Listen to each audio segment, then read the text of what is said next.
Good day, everyone, and welcome back to our channel with new Abraham content. Simply sit back, relax, and enjoy this video. Today's video will assist you in discovering something you can do for yourself on a daily basis to heal your power. Are you enjoying your own focus? Are you enjoying how life comes to you? Sometimes you say at you.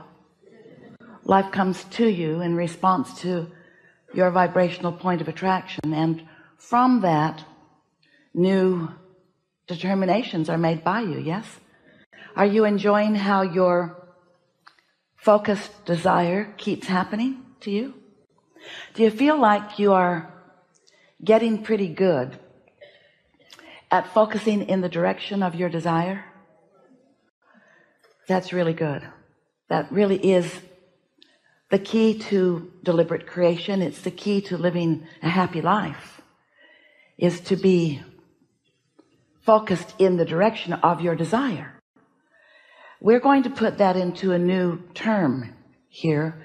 At least it's a phrase we haven't offered to you before, and it's the power of non-resisted desire. Oh, the power of non-resisted desire. Someday you'll get some of that. Teasing you a little bit, but mostly you don't have non-resisted or unresisted desire. You have desires that you resist with beliefs. In other words, I want more money, but where I stand right now financially is so in my face. So I have a desire for more money in an experience of not enough. So would you call that non-resisted desire or resisted desire? I have a desire for an improved relationship with this one or that one, but I have this reality of what the relationship currently is. So does that seem like an unresisted desire, or is it a desire that is sort of muted by reality? So you must be wondering, well, then I guess we're doomed, because reality is sort of obvious. It is not a simple thing for you to have non-resisted desire, because reality keeps messing with it. Now, it doesn't need to mess with it. You could get so focused. You could decide in such a powerful way that you're going to be a selective sifter and only focus upon the reality of your life that doesn't resist your desires. But that would require sleeping a lot, tremendous amounts of meditation, and lobotomies,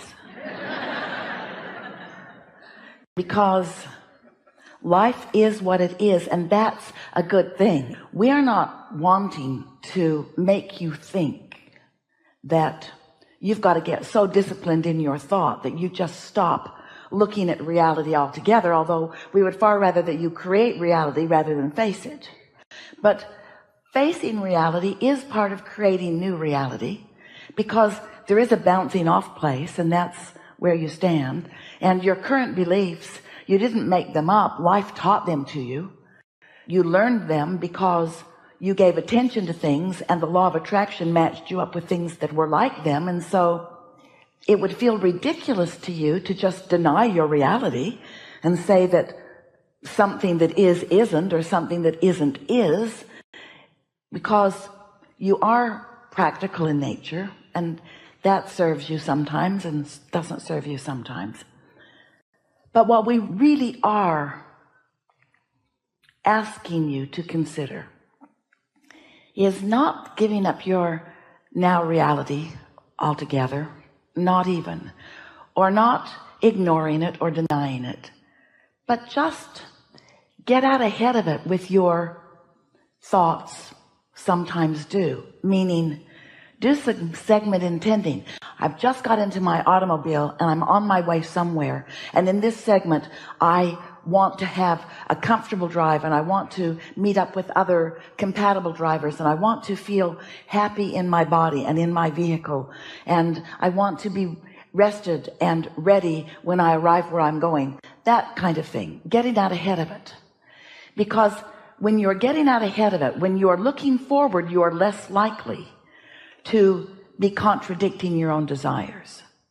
Now, it doesn't mean that just because you're looking toward the future that you're not contradicting desires, because you sort of do that. If you listen to a meal around a table with a few people, and you listen with new ears following this time we are together, you may find yourself a little startled at how much looking back at things to complain about goes on almost everywhere you go.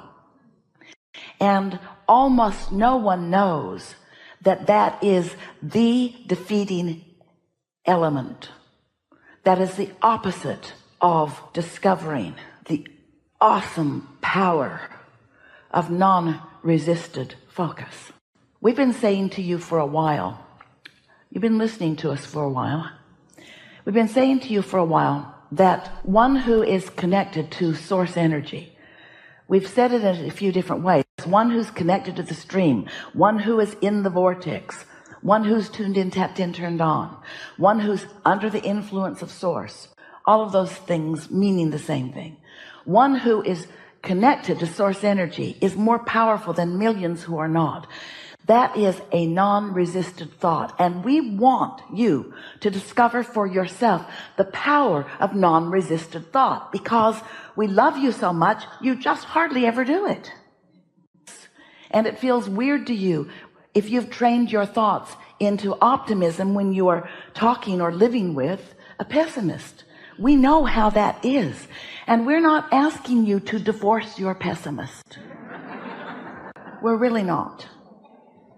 We're asking you to discover the power of focus and influence your pessimistic others into alignment with their own source energy. What we really want for you is that you discover your own power.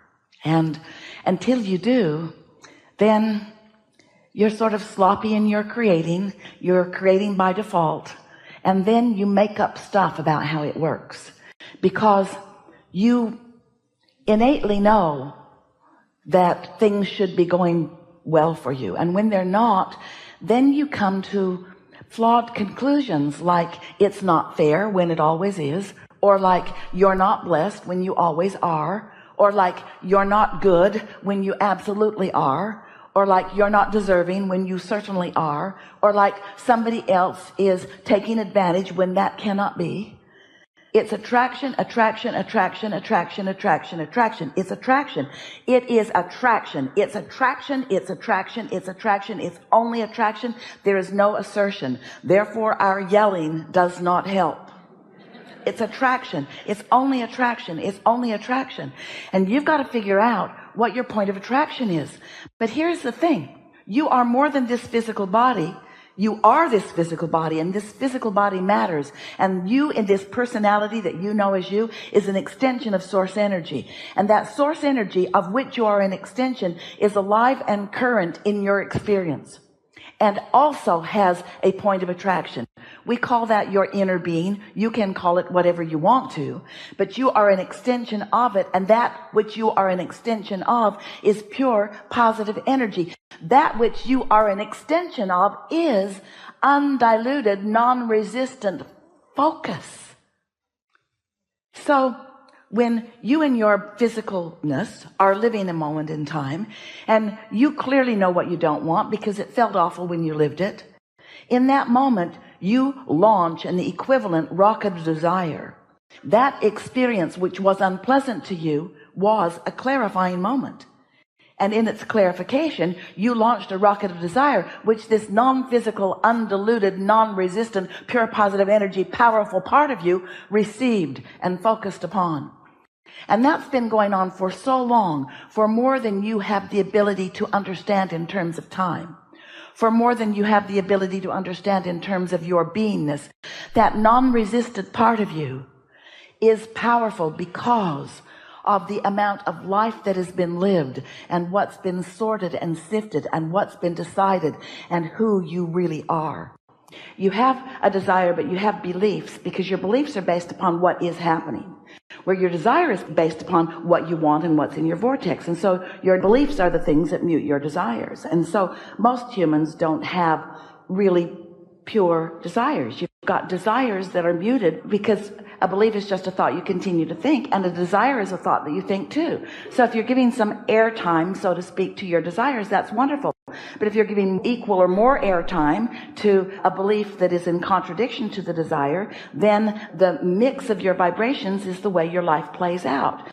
And there are people who have been with us for quite a long time that still have that experience of realizing, as things play out from time to time, that they've got more hindering beliefs than they realized that they had, because a lot of people are not really owning up to how they really feel about things. They've learned to say words that sound positive, and then they fool themselves by believing that what they're saying is what they're offering vibrationally, until life plays out and shows them something different. The age factor is not a factor, except that humans think it is. But a human who doesn't think that the age is a factor, it would not be easy to be a human that doesn't factor in what almost every other human factors in, but you could do it. So we want to say, if any desire is strong enough, and by that we mean dominant enough, by that we mean not contradicted by beliefs that are constantly pounding away at it, then any desire can come about. It just does not matter. All things are possible. You can be or do or have anything that you want. So our reference to your mother is not only because it was some of what she thought, and therefore a lot of what you learned. Most people learn limitation from their parents and from those who are around them, because most people learn their vibration from what they're observing, and most people are not even coming close to living their dreams. That's why the handful of those that have that kind of success is a handful of those who have that kind of success. You see, here's the thing about desires, and we might as well be the ones to break the news to you. Your desires never stop being your desires. You can resist them by not letting them flow. You can get weary of trying for something that you can't move on, but we want you to know that the only reason anybody's not moving in the direction of their desire is because that's not the direction they're looking. Most people are so busy telling the story of what was, or even the story of what is, that they hold themselves in a vibrational frequency that doesn't let them have the satisfaction of moving in the direction of their desire. Satisfaction doesn't come only when you move in the direction of your desire and get all the way there. Satisfaction comes in the moment that you begin moving in the direction of your desire. When you stop swimming upstream is when satisfaction begins to come. When you start swimming with the flow. We hope you enjoy our videos, which are more than just educational. They are also changing people's lives. So by sharing our videos, you are also helping to change lives. Thank you, and we'll see you in the next video.